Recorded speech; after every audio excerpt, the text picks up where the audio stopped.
Telangana model अपनाकर बिहार कांग्रेस उतर गई चुनावी मैदान में। जोरों शोर से चल रहा यह कार्य।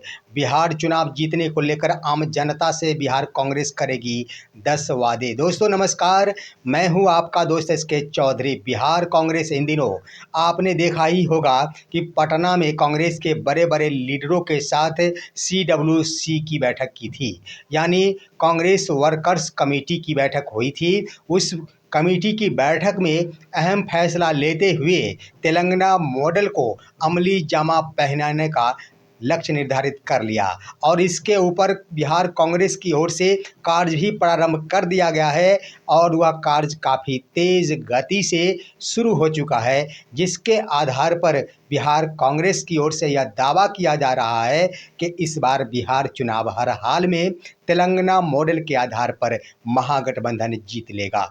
दोस्तों आइए आज के इस वीडियो में हम चर्चा करते हैं कि आखिर कांग्रेस का वह प्लान तेलंगाना मॉडल है क्या और कैसे तेलंगाना मॉडल के आधार पर बिहार चुनाव जीतने की तैयारी कांग्रेस की ओर से की जा रही है। इस पर विस्तार पूर्वक चर्चा करने से पहले आपसे मैं एक बार फिर गुजारिश करूंगा, आप मेरे इस चैनल शौर्या हिंदी न्यूज़ को ज़रूर सब्सक्राइब कर लेंगे।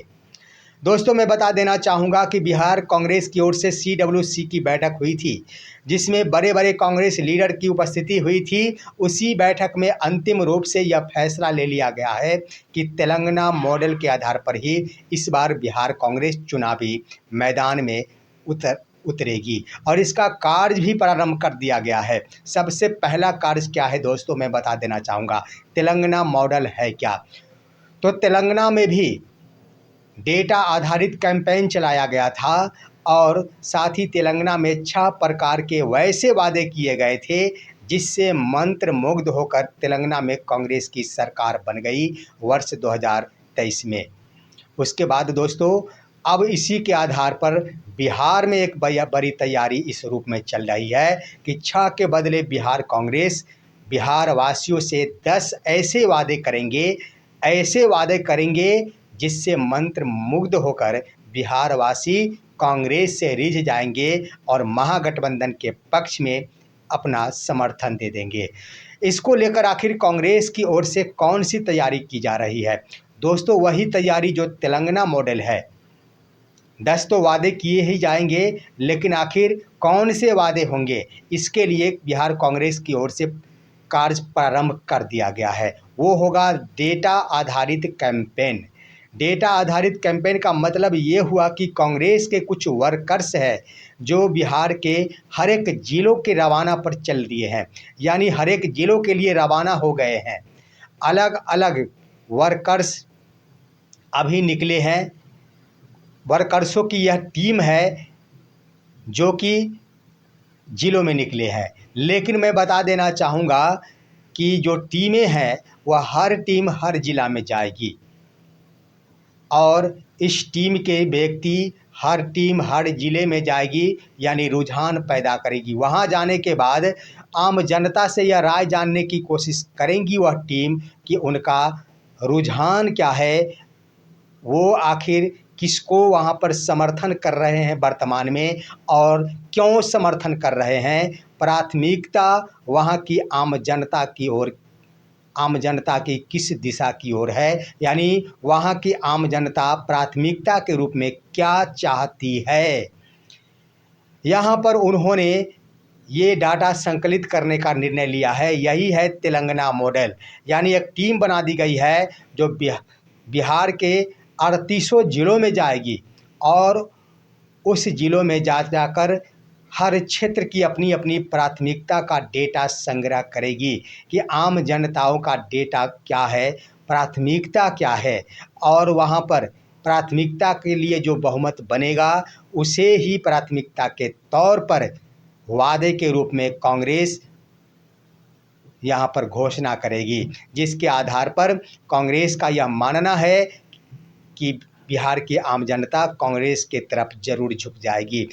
कांग्रेस का यह मानना है कि तेलंगाना में यही नीति, यही पॉलिसी लागू की गई थी और सबसे बड़ी बात कि बिहार में जो यह डेटा कैंपेन आधारित कार्य प्रारंभ किया गया है, यहाँ पर तेलंगाना के सरकार की भी अहम भागीदारी होने जा रही है।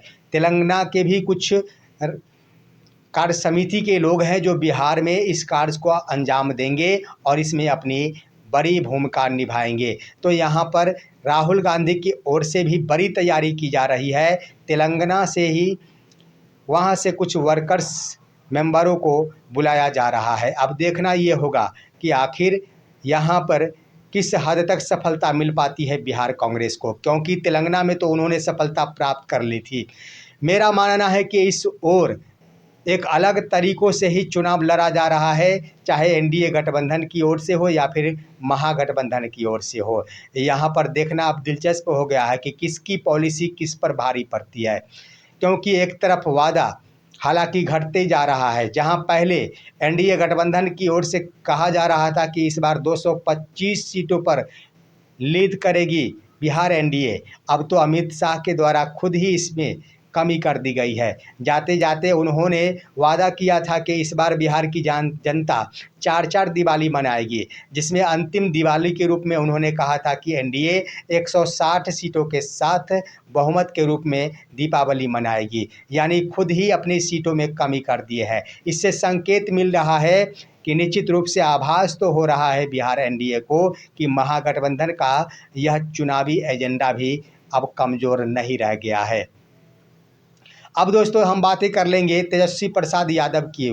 महागठबंधन की ओर से अब तो तेजस्वी प्रसाद यादव के द्वारा भी प्रशांत किशोर की राहों पर चलना प्रारंभ कर दिया गया है। उन्होंने तो अब बड़ी घोषणा कर डाली है कि बिहार सरकार के अंदर, बिहार सरकार के कार्यकाल में आखिर कितने नेताओं और मंत्रियों के द्वारा भ्रष्टाचार किया गया है, साक्ष्य के साथ उसकी सूची तैयार कर ली गई है। साथ ही उन्होंने कहा है कि कौन कौन बड़े बड़े अधिकारी हैं जिन्होंने बड़े से बड़े भ्रष्टाचार को अंजाम दिया है, उनके साक्ष्य और सूची भी तैयार कर लिए गए हैं।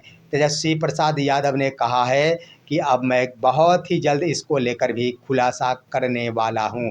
यानी हर हाल में अब तो इस बार का चुनाव कह दिया जाए तो भ्रष्टाचार पर ही लड़ने की कोशिश महागठबंधन की ओर से की जा रही है। एक तरफ जहां कांग्रेस की ओर से तेलंगाना मॉडल को अपनाकर आम जनता की प्राथमिकता को जानते हुए चुनाव लड़ने की तैयारी की जा रही है, ये अलग ही महागठबंधन के चुनाव को मजबूती प्रदान करेगा। तो दूसरी तरफ आप देखेंगे तेजस्वी प्रसाद यादव के द्वारा अब भ्रष्टाचार का खुलासा करने की बातें की जा रही है, ये तो और भी मजबूती प्रदान करेगा महागठबंधन को जीत दिलाने में। और सबसे बड़ी बात की अति पिछड़ा संपर्क को साधने में उधर मुकेश सहनी के द्वारा बड़ी भूमिका निभाई जा रही है। तो देखना अब दिलचस्प हो गया है कि आखिर महागठबंधन और एनडीए गठबंधन की अपनी अपनी पॉलिसी कहां तक एक दूसरे को पछाड़ पाता है, किसकी पॉलिसी इस बार के चुनाव में भारी पड़ता है और अंतः रूप में किसकी सरकार बनती है, यह देखना दिलचस्प हो गया होगा। फिलहाल दोस्तों आपका राय क्या कहता है, अपनी राय कमेंट के माध्यम से दीजिए। हमारे इस वीडियो को ज़्यादा से ज़्यादा शेयर कीजिए और आप दीजिए अपने दोस्त को इजाज़त। हम फिर मिलेंगे आपसे अगले वीडियो में, तब तक के लिए नमस्कार।